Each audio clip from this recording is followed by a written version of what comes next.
the beautiful. Sax, by the way, you are you're a personal trainer. Former personal trainer. Physical fitness is important. It very much is, and that's why I've started my new business, motivational consultation, that specializes in health and fitness. Maybe we could talk a little bit about that later. So, this is the plan. So I'm going out there. I booked a trip for 10 days. I'm staying in a hotel in Makati.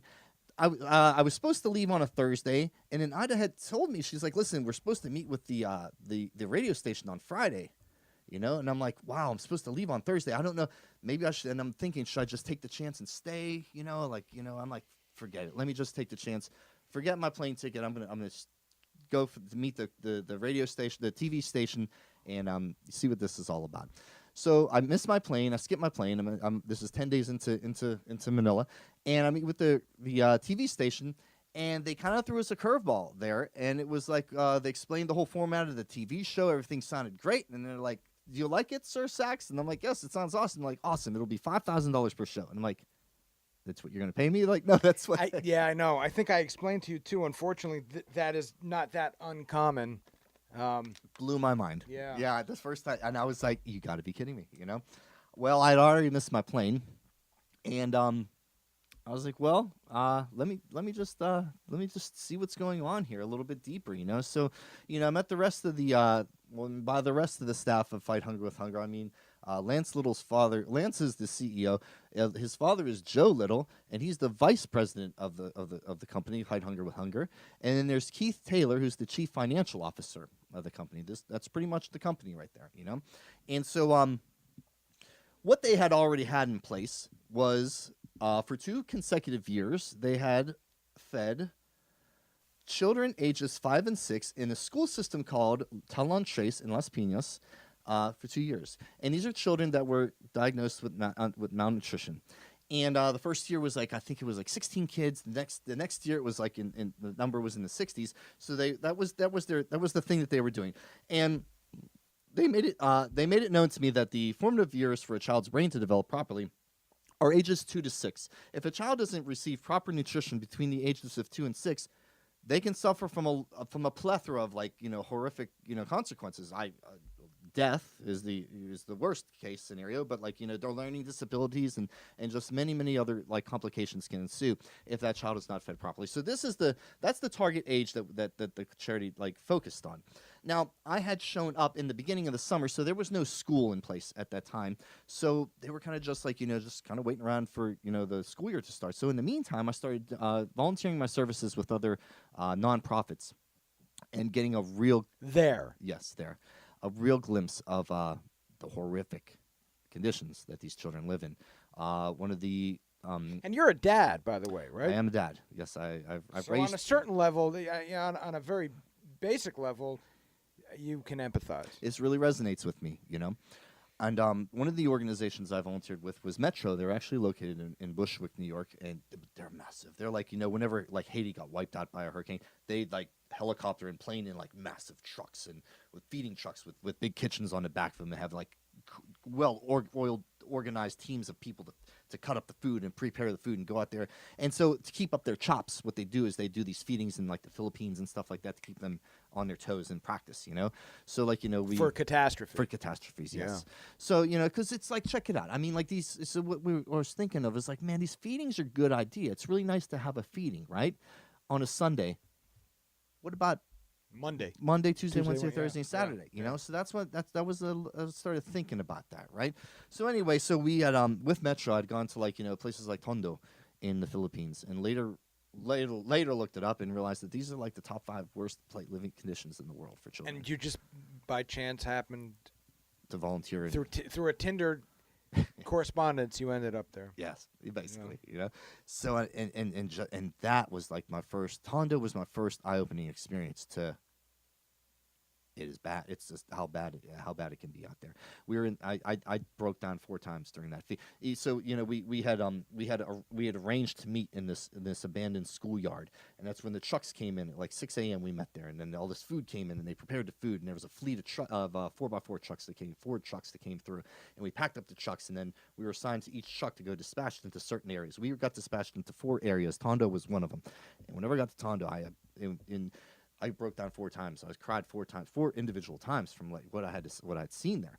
There was another program that went ahead of us, and what they do is they give out these tickets to these children, and they're like, "Hey, we want to teach you about Jesus and stuff," right? So they have this plays and Religious? Is it a religious? The Catholicism is 95%. opportunity there, and really. Yeah, 95% people are Catholic in Manila and stuff like that, you know.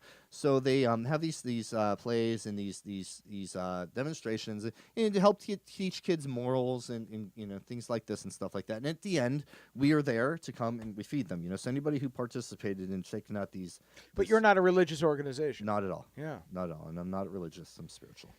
So so that was the deal. So then these kids would come, and I'm like. Looking at these, I'm like with my coworkers. I'm like, this kid's like this, like a 3-year-old. He's totally naked. I'm like, how is he? What's going on? They're like, what? How's his parents let this kid run around naked? And like, well, he doesn't have any parents. He's feral. He's like a feral kid. It's like a wild child. You know, just living. Who off knew the that was street. even? I got to be honest. I didn't even consider that was a thing. It's I mean, I'm prevalent busy over here trying to save cats right. Exactly. in Yeah. Bridgeport. Absolutely, no doubt, you know, and it's like, but you know, and then I quickly realized there's no Section 8 over there. There's no WIC system. There's no food stamps. You're screwed, bro. You're Sax, did you end up on TV? Oh, by the way, no, they wanted me to pay for pay. Yes, that didn't happen. So that was that, but it did. Open your eyes. It did make me miss my plane to stay there one more day. That made all the difference. See, you know? everything is No doubt related. Absolutely. So, Sax, we have people listening. We're going to reach out to listeners in Bridgeport, Connecticut, out on Long Island, in Greenwich, Connecticut, which is a very philanthropic community. Why this organization? Why this particular part of the world? Well, I can tell you that, like, I firsthand can personally tell you that it is a 100% donation model angel organization. That if you whatever amount of money you give, it is going towards that. What is that term, model angel? Well, there's Scott Harrison. There's a gentleman named Scott Harrison. He probably spearheads the largest angel organization. It's called Water, and it's a 100% donation model nonprofit. So, like, you know, and that's the big thing with him, and because what would benefit each of these organizations is their transparency, right?